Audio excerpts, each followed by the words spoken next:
Hello বন্ধুরা, আজকে আমি পুরো স্টেপ বাই স্টেপ জানিয়ে দিচ্ছি কীভাবে ব্যাংকের সাথে ডিবিটি লিঙ্ক করতে হবে। সর্বপ্রথম গুগল ব্রাউজার ওপেন করে নিতে হবে।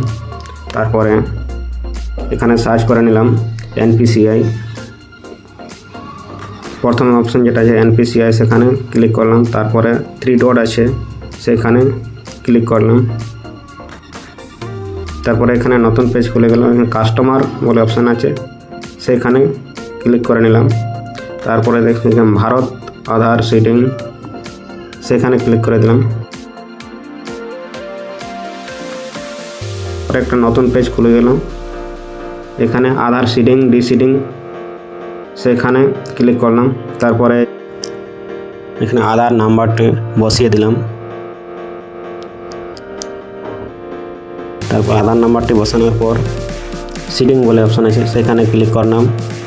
তারপরে সিলেক্ট ব্যাংক, ওইখানে ক্লিক করে যে ব্যাংকের সাথে লিঙ্ক করতে হবে সেই ব্যাংকটা সিলেক্ট করে নিলাম।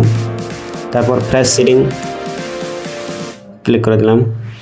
তারপর আবার যে ব্যাংকের সাথে লিঙ্ক করতে হবে সেই অ্যাকাউন্ট নাম্বার এখানে দিয়ে দিলাম। আবার এটি অ্যাকাউন্ট নাম্বার দিয়ে দিলাম। তারপরে এই বক্সে ক্লিক করে দিলাম। নিচে এসে যে ক্যাপচা দেওয়া আছে সেই ক্যাপচাটা ক্লিক করে লিখে নিয়ে সাবমিট করে দিলাম। তারপর সব থেকে নিচে এসে এখানে এগ্রি অ্যান্ড কন্টিনিউতে ক্লিক করে দিলাম। তারপর নতুন পেজ খুলে এখানে একটু সময় নিচ্ছে নেট সার্ভারের জন্য। অটোমেটিকলি খুলে যাবে একটু পরে।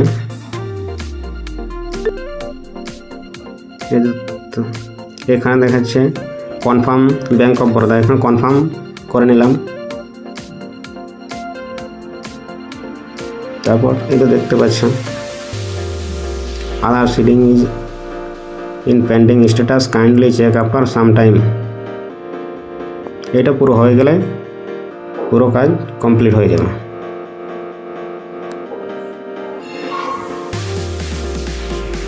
দেখি কতক্ষণ সময় নেই।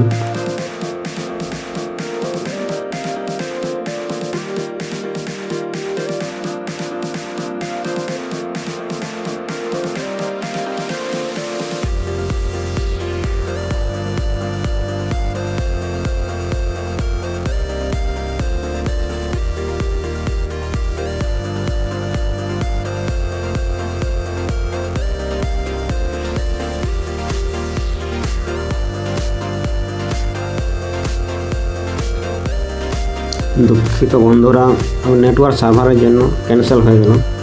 আবার একটু করে চেক করে নিতে হবে। হয়ে যাওয়ার পর এরকম চলে আসবে। দেখুন, এটা আমার অন্য ব্যাংক।